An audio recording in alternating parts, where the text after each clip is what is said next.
In the quiet, fog-shrouded town of Oakhaven, a creeping terror had taken hold.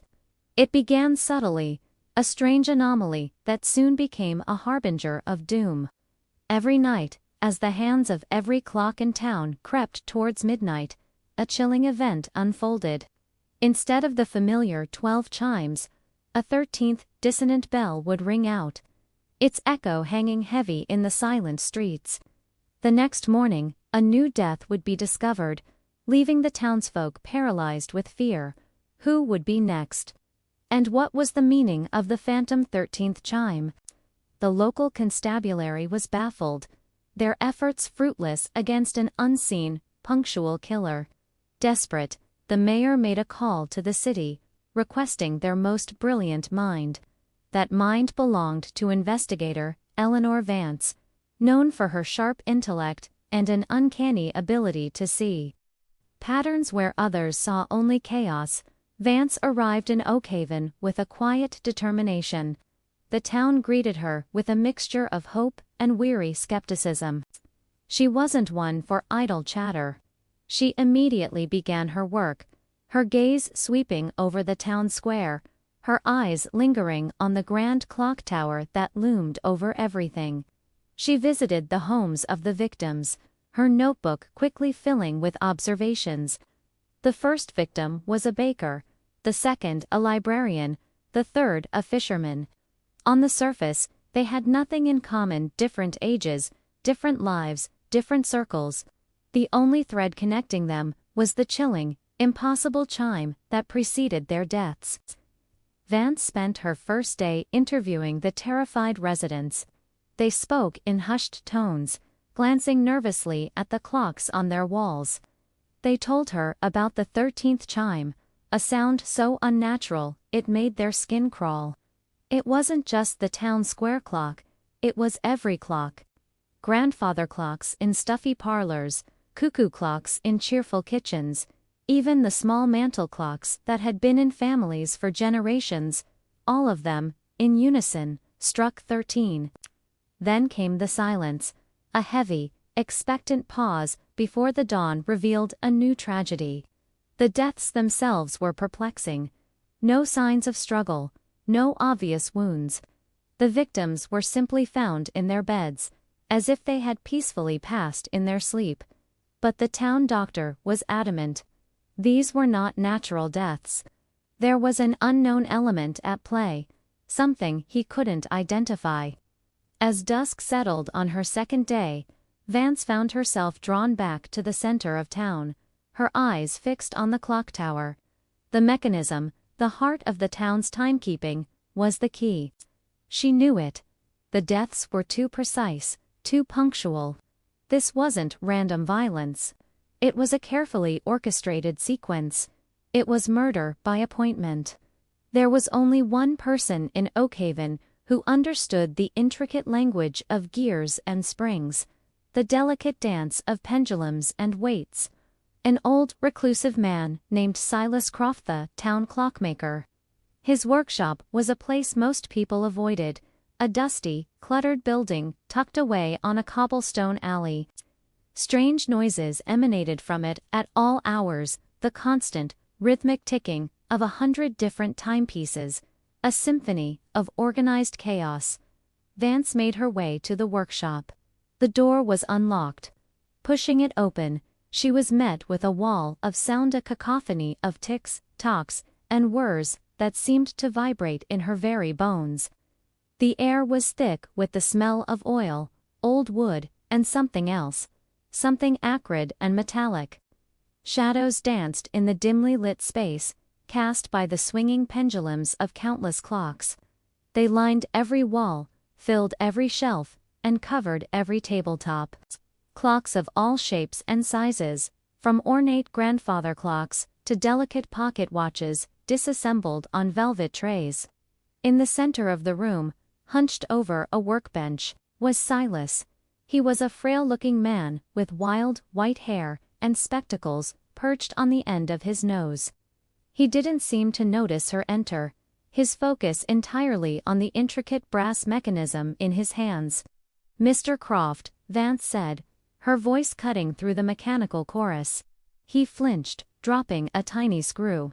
He turned, his eyes wide and fearful behind his thick lenses. "Investigator," he stammered. I didn't hear you come in." Vance's gaze drifted around the workshop. It was a hoarder's paradise of horology. Blueprints and schematics were pinned to the walls, covered in frantic, spidery handwriting. She noticed a pattern in the chaos. Certain clocks were set aside, tagged with names. The baker's name, the librarian's, the fisherman's. Her blood ran cold. "You've been busy, Mr. Croft," she said, her tone hardening. "The whole town is living in fear, and you're just tinkering." Silas wrung his hands. "Time is a delicate thing, investigator. It must be respected. It must be corrected."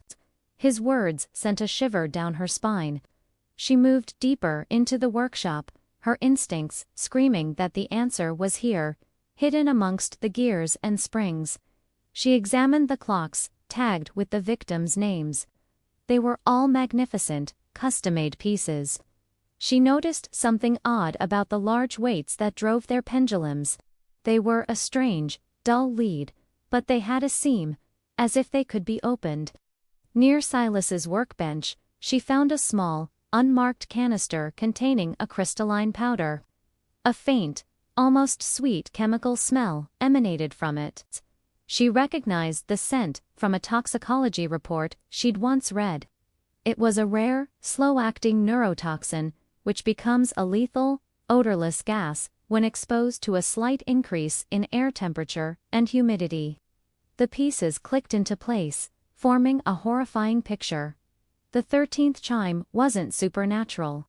It was a mechanical modification. A custom-made cam, a wheel with a 13th notch, designed to trigger a secondary mechanism at a specific moment. Vance returned to the clocks of the victims, her hands now covered in gloves from her kit. With a small tool, she pried open one of the pendulum weights.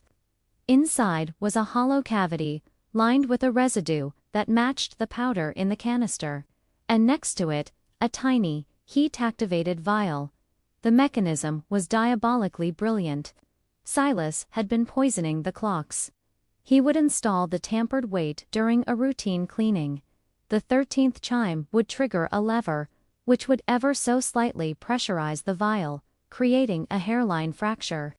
Then, as the morning air warmed and humidity rose with the dawn, the vial would release the toxin into the air, silently claiming its victim as they slept. "You were the town's keeper of time," Vance said, turning to face the trembling clockmaker. "They trusted you. You were in their homes. You knew their routines." Silas's face contorted, a mixture of rage and madness twisting his features. "They were ungrateful," he shrieked, his voice cracking. "They forgot the importance of my work. They bought cheap, modern clocks. They let the town's history decay. The baker, he was always late with his payments. The librarian, she wanted digital clocks for the library. The fisherman, he said my prices were too high. They didn't respect time, so I made them a part of it. A final, perfect appointment." He gestured wildly to a massive, intricate clock in the corner, far more complex than the others. "And tonight, the finale, the mayor himself. He's the one who denied the funding to restore the Great Tower clock.